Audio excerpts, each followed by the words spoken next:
வாழ்க தமிழ் மொழி, வாழ்க தமிழ் மொழி, வாழிய வாழியவே. வாழ்க தமிழ் மக்கள், வாழ்க தமிழ் மக்கள், வாழிய வாழியவே.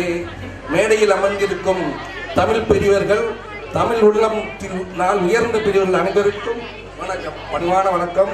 இங்கு கூடியுள்ள பெற்றோர்கள் அனைவருக்கும் வணக்கம். சகோதரர்கள், சகோதரிகள், பெரியவர்கள் அனைவருக்கும் வணக்கம். பெற்றோர்கள் எல்லாருக்கும் ஒரு நல்ல விஷயம் சொல்றேன், ரொம்ப நல்ல விஷயம் சொல்றேன். நான் தமிழ்நாடு முழுக்க போய் நூலகங்களை எல்லாம் ஆராய்ச்சி பண்ணிட்டு வரேன். இதை மாதிரி ஆராய்ச்சி பண்ணும்போது சென்னையில் எக்மோர்ல கன்னிமாரா லைப்ரரி இருக்குது. கன்னிமாரா லைப்ரரி அரியர் அண்ணா உட்கார்ந்து படித்த லைப்ரரி. அந்த லைப்ரரிக்கு வந்து நான் அடிக்கடி போவேன். அப்படி செல்லும் போது ஜெர்மனியில இருந்து ஒரு பேராசிரியர் வந்திருந்தார். அந்த பேராசிரியர் கூட வந்து நட்பு ஏற்பட்டது, அவர் பலவடி நட்பு ஏற்பட்டது. அவரிடம் பேசும்போது உங்களால் அவருடைய மொழியை பற்றி, ஜெர்மன் மொழியை பற்றி நான் கேட்டேன். எழுது மொழி நமது தமிழ் மொழியை பற்றி கேட்டார். அந்த நாட்டில் ஜெர்மன்ல அவர்களுக்கு வந்து ஜெர்மன் மொழியோடு வேறு எந்த மொழியும் கலப்பு கிடையாது.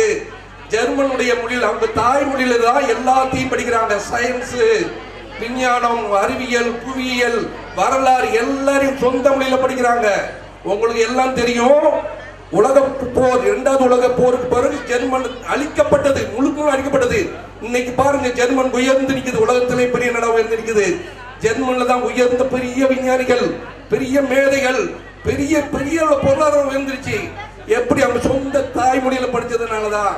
அதுதான் நம்ம எனக்கு சொன்னாங்க. இன்னும் அவங்களோட இமெயில் வந்து தொடர்பு இருக்கிறேன். தொடர்ந்து நிறைய விஷயங்கள் நூலகங்களை பத்தி, இதை பத்தி எல்லாம் பேசிட்டு இருக்கிறேன். இப்போ வந்து இங்க வந்து அண்ணன் வந்திருக்கிறாங்க, அண்ணன் வந்திருக்கிறாங்க, சட்டமன்ற உறுப்பினர் அண்ணன் வந்திருக்கிறாங்க. தமிழுக்காகவும் தமிழர்களுக்காகவும் தன்னை உயிரையும் உடம்பையும் ஒப்படைச்சு தொடர்ந்து உழைச்சிட்டு இருக்கிறவங்க. அவங்களாம் இன்னும் மிக உயர்ந்த நிலைக்கு வரணும். அதிகாரத்திலையும் எல்லா நிலையும் உயர்ந்த நிலைக்கு வருவாரு. காலம் அவருக்கு அதை அர்ப்பணிக்கும். அண்ணன் நடிகர் அண்ணன், நம்ம அவரை பத்தி எல்லாருக்கும் தெரியும். தமிழை பத்தி பேசுறாரு, தமிழருக்காக பேசுறாரு, தமிழுக்காக உழைக்கிறாரு, வந்திருக்கிறாரு. அவர் எத்தனையோ பணிக்கு நடுவில் இன்னைக்கு வந்து நமக்காக, உங்களுக்காக, எல்லாருக்கும், குழந்தைகளுக்காக வந்திருக்கிறாரு. அவர் அவருடைய துறையில் மிக உயர்ந்த இடத்தை அடைவார். உச்சபட்ச கதாநாயகன் ஸ்தானத்தை அடையணும். கண்டிப்பா அது காலம் இருக்கு, கை கொடுக்கும், கண்டிப்பா நடக்கும். அது மாதிரி அந்தந்த துறையில் இருக்கக்கூடிய தமிழுக்காகவும் தமிழ் மக்களுக்காக உழைக்கக்கூடிய ஒவ்வொருவரும் வந்து கண்டிப்பாக அவங்க தொழில் மிகப்பெரிய ஆளாக வருவார்கள். நம்ம குழந்தைகள்லாம் கண்டிப்பா நீங்க தமிழ் குழந்தை விட்டுட்டீங்க. இந்த குழந்தைல அம்மா பொற்கொடி அம்மாவுக்கு வந்து தலைதார்ந்த வழக்கங்கள். அம்மா பொற்கொடி அம்மா வந்து மிகப்பெரிய வரலாறு. இங்க உட்கார்ந்து எல்லாருக்குமே பின்னாடி மிகப்பெரிய வரலாறு இருக்குது. நம்ம அண்ணன் திருமலை அண்ணன் இருக்காங்க இல்லையா, திருமலை அண்ணன் வந்து ஒரு நிமிஷம் திருமலை அண்ணன் வந்து தமிழுக்காக அவருடைய மட்டும் யாரும் அங்கே ரெண்டு பேரும் உயர் நீதிமன்ற வழக்கறிஞர்கள் தமிழுக்காகவும் தமிழருக்காகவும் தொடர்ந்து உழைச்சிட்டு இருக்கிறாங்க. இந்த நிகழ்ச்சியில வந்து சிறியது நாங்க வந்து தமிழர், அதாவது தமிழருக்காக ஒரு இயக்கம். நமது இயக்கம் வந்து தமிழருக்காக ஒரு இயக்கம். தமிழ் மக்கள் முன்னேற்ற பேரவையின் சார்பில் நான் வந்திருக்கிறேன். அதுக்காக உழைப்பதற்கு நாங்கள் வந்திருக்கிறோம். அந்த பேரவையின் சார்பில் சாதாரண மனிதனாக இன்று வந்து இந்த பள்ளிக்கு வந்து 10,000 ரூபாய் வந்து என்னுடைய நிதியாக அளிக்கிறேன்.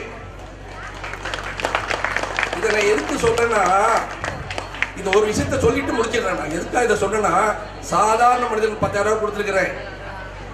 மத்திய அரசாங்கம் சமஸ்கிருதம் எங்காவது வந்து பேச்சு மொழியாக இருக்கிறதா?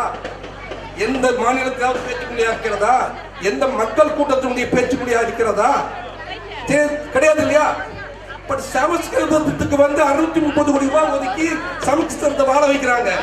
தமிழ்நாட்டில் நடக்குது. அப்போ தமிழ் மொழியை வாழ வைக்கிறதுக்கு, தமிழ் மொழியை உயர்த்துவதற்கு, இது போன்ற திருக்குறள் பள்ளிகளை வந்து உயர்த்துவதற்கு கோடி கோடியா தமிழ்நாடு அரசாங்கம் கொட்டி கொடுக்கணுமா வேண்டாமா? வேண்டும் இல்லையா? அதற்குரிய முன்னெடுப்புகளை வந்து எங்களது இயக்கம் எடுக்கும், தொடர்ந்து எடுக்கும். அண்ணன் அவரை வேண்டி கேட்டுக்கிறேன். அண்ணன் அதுக்குள்ள முன்னெடுப்புகளை எடுக்கணும். அண்ணனால் முடியும், அண்ணன் நினைச்சா முடியும், கண்டிப்பா முடியும், கண்டிப்பா நடத்துவார் நம்புறேன். கண்டிப்பா இது நடக்கும். கூடிய சீக்கிரம் வந்து அண்ணன் நம்ம பொற்கொடி அம்மா அண்ணன் அங்கீகரிக்க எல்லாம் சேர்ந்து தமிழ்நாடு முழுக்கும் எண்ணற்ற திருக்குறள் பள்ளிகளை நடத்துவாங்க.